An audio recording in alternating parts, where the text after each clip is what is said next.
আসসালামু আলাইকুম। শিমু কিচেনে সবাইকে স্বাগত জানাচ্ছি। আজ আমি আপনাদের জন্য নিয়ে এসেছি আলু দিয়ে মাটনের ঝোলের রেসিপি। মাটনটা কিন্তু আমরা অনেকভাবেই রান্না করে খেয়ে থাকি, মাটন কষা, মাটন রেজালা। তো তার মধ্যে কিন্তু আলু দিয়ে রান্না করলে খেতে কিন্তু অসম্ভব টেস্ট হয়। আর এইভাবে মাটন রান্না করলে আপনার রুটি, পরোটা, এমনকি সাদা ভাতের সাথেও খেতে পারেন। আর মাটন খেতে কে না ভালোবাসে আপনারাই বলেন। তো চলুন কথা না বাড়িয়ে আমরা মাটনটি রান্না করি। এর জন্য আমি চুলায় কড়াইতে তেল বসিয়ে দিয়েছি। এখানে 1/4 কাপ রেগুলার সয়াবিন তেল দিয়ে দিয়েছি। আমরা প্রথমে আলুটাকে ভেজে নেবো। এর জন্য এখানে ডুমো ডুমো করে কেটে রাখা আলু দিয়ে দিয়েছি।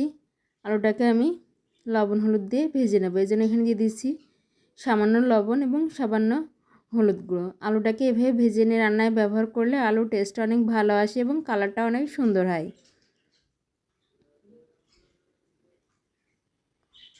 দেখুন আমার আলুটা কিন্তু ভাজা হয়ে গেছে। এবার এটা আমি তেল থেকে উঠিয়ে নিয়েছি। আমি এই তেলে বাকি রান্নাটা করব। এবার এখানে দিয়ে দিচ্ছি গোটা গরম মশলা, তেজপাতা, দারচিনি, লবঙ্গ, এলাচ এবং গোলমরিচ। আর দিয়ে দিচ্ছি একটা পেঁয়াজ কুচি। এখানে খুব বেশি মশলার প্রয়োজন নেই।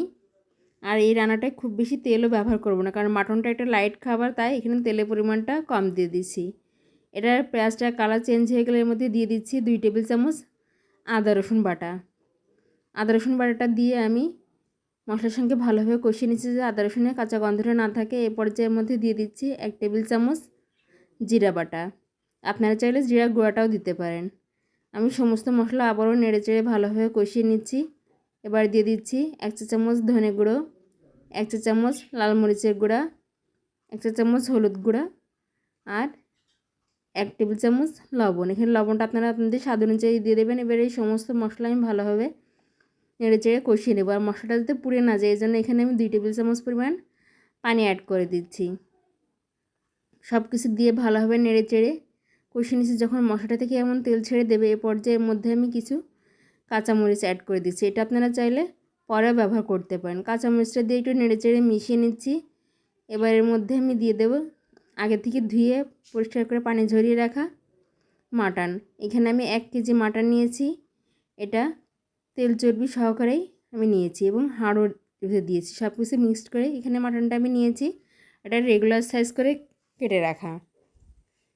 তো মাংসটা দিয়ে আমি ভালোভাবে নেড়েচেড়ে মিক্স করে নিচ্ছি। মশলার সঙ্গে এটাকে ভালোভাবে কষিয়ে নেব। প্রথমে পানি দেব না, কারণ খাসির মাংসটা থেকে কিছুটা কিন্তু পানি ছেড়ে দেবে। এই পানিটা দিয়ে আমরা মাংসটা ভালোভাবে কষিয়ে নেব।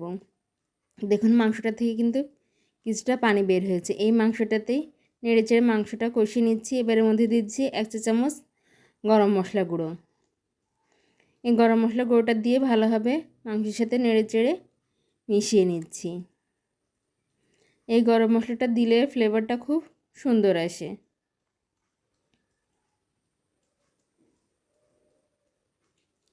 দেখুন মাংসের পানিটা কিন্তু শুকিয়ে গেছে। এই পর্যায়ের মধ্যে আমরা সেই ভেজে রাখা আলুগুলো দিয়ে দিচ্ছি। আলুগুলো দিয়ে মাংসের সাথে মিনিটখানেক নেড়েচেড়ে মিক্স করে নেব। খুব বেশি সময় ভাজার দরকার নেই, জাস্ট মিনিটখানেক নেড়েচেড়ে মিশিয়ে নিলেই এটা হবে। আমার এটা মেশানো হয়ে গেছে। এবার এটা আমরা প্রেসার কুকারে দিয়ে দেবো। মাংসটা যেহেতু আমি আজকে প্রেসার কুকারে রান্না করছি, তাই আমি এটা সম্পূর্ণটা প্রেসার কুকারের মধ্যে দিয়ে দিচ্ছি। এবার এর মধ্যে দিয়ে দিচ্ছি 3 কাপ ফুটন্ত গরম পানি। অবশ্যই গরম পানি ব্যবহার করবেন। এবার আমি প্রেসার কুকারের ঢাকনাটা দিয়ে এটাকে 5টা সিটি দিয়ে নামিয়ে নিয়েছি। দেখুন আমি সিটি দেওয়া হয়ে গেছে। এটা আমি কড়াইতে নিয়ে এবার কিছু সময় জাল করবো। আমি একটু পাতলা ঝোল রাখবো, এর জন্য এখানে ঝোলটা রেখেছি।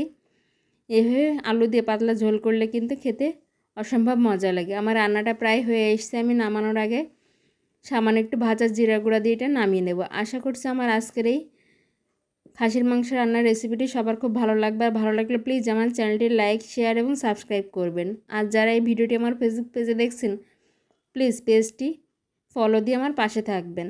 ধন্যবাদ।